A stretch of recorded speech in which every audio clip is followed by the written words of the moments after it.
Hey, this is Joe Stedman. I'm going to do a review of The Halls of Montezuma by GMT 2009 by Mike Welker and David Fox. Now, this is a card-driven game. I love the card-driven games. They have a historical flavor to them, and they're not too complex, so I can usually find opponents pretty easily. My wife likes to play them with me and such, and this is another addition to my collection. Now, this is a game that is about the Mexican War. This is the war that took place in the 1840s, right before the American Civil War. It's where a lot of the American generals from the Civil War got their training as young men. A lot of these guys make appearances in the game, small parts. You might ask yourself, how could you possibly make a game out of the Mexican War? There wasn't that much, was there? Well, it's interesting because it's a game about the political will. So as the American player, you're attempting to drive down the Mexican political will to be in the war. And if you can drive that low enough, the Mexicans will surrender, the game ends. And as a Mexican player, it's basically the opposite. You're trying to drive down the American will. And you do that through playing the event cards, like your regular card-driven games, or through battles, taking cities.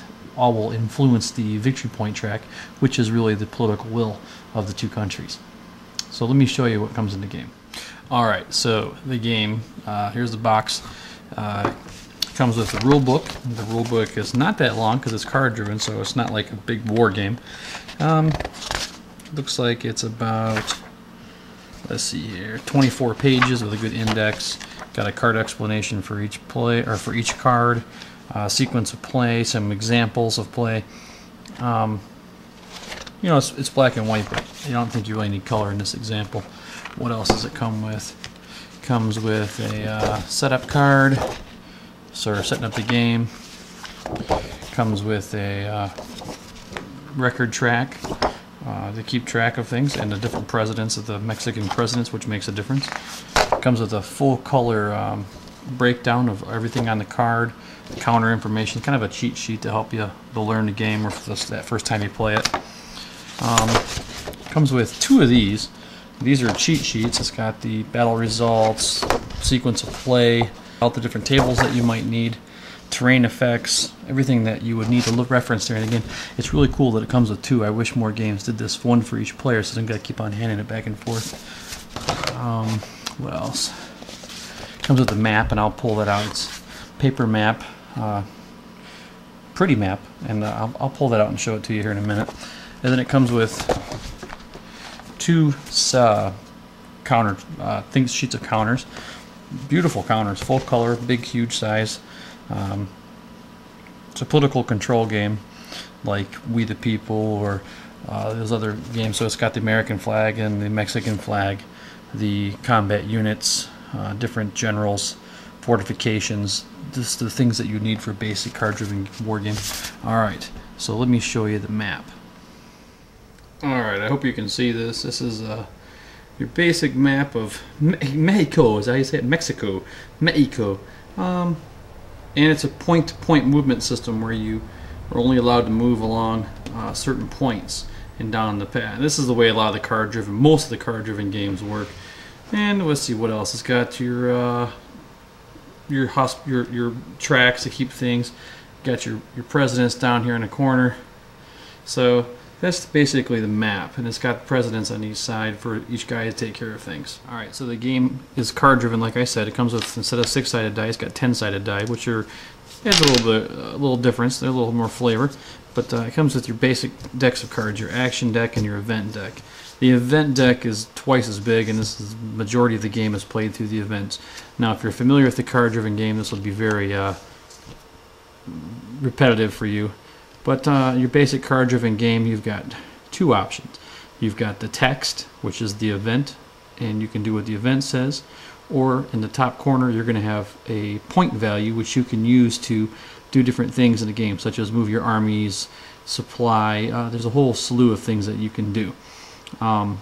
Depending on the color of the card, it would be a Mexican card or an American card. In this, it's blue or green. Since these, you see that corner there, both players can utilize that, but In some you'll see it's primarily green or primarily blue. I probably should have laid some of those out first. So that's the way the cards work. And I'm not going to go into all the details of the game. I'm just going to try to give you a basic overview of the game. And then you have your action decks, and your action decks are an interesting part of the game that you don't see typically in a lot of the other card-driven games, and I'll explain those in a minute. Alright, so the way the game plays out. Now remember, this is not trying to be an in-depth review of this game. It's more or less just an overview of how the game plays and how I feel about the game. And just to kind of give you an idea what to expect possibly if you're considering purchasing the game. So the game, it's got some interesting aspects where it separates itself from other card-driven games. One is that there's events that automatically take place. Remember these cards I showed you at these action cards? How it's different than other card-driven games is these cards are going to get played every turn at the beginning of the turn, and they make events take place. Things are going to happen that you have no control over that kind of change the tempo of the game, make each player have to re-strategize a little bit here and there. So that's a neat aspect. I did like that part of the game. I got a chance to play this game a few times at a convention I went to, and there's a guy that lives not too far from me that has the game. So I've been able to play it quite a few times actually. It's a card-driven game. It's got the basic same sequence of play. You random event phases at the beginning, which is a little different. So I said, like, before you execute those random events, then each player is going to be given their event cards, and they're going to get a certain number of cards based on what year it is or what turn it is. Then they're going to take turns going back and forth playing their cards, either choosing to do the event or using the points in the top corner to execute things such as moving the generals or moving the armies or doing. There's a whole slew of things that you can do in this game. And after so many turns, you watch the political will, and the game could end. There's two ways to win the game. One is through the sudden victory, which is where, as the Mexican player, you capture some American cities, and if you're the American player, you capture some of the Mexican cities. That instantly ends the game at the end of a turn. Or there's the political will victory, which is probably the more common way. And if you're the American player, you have to remove the Mexican political will all the way down to 1, whereas the American player loses if his gets down to 10 or less, I think. But so you can see there's two ways to go about your how to try to win the game. So that makes it interesting. Lots of little flavor rules about supply trains and different events and Santa Ana and field works and forts and there's a lot of depth to the game. Now, my thoughts on the game. I did like the game. It's a card-driven game, so it's very light. I think you can learn to play this in an hour or two. Walk yourself through it if you've played other card-driven games. For me, I'm glad I own it. It probably won't see a lot of table time because it's just not something that particularly interests me. The Mexican War is not really something that does it for me, and sometimes the game felt a bit scripted, and what I mean by that is there's obvious things I had to do each turn, and there wasn't a lot of latitude on my decisions, but that's fairly common in card-driven games. So for me, it's just not something that I'm really interested in, but I do confess it's a good, well-designed game. The components are high quality. It fits right into that family of card-driven games.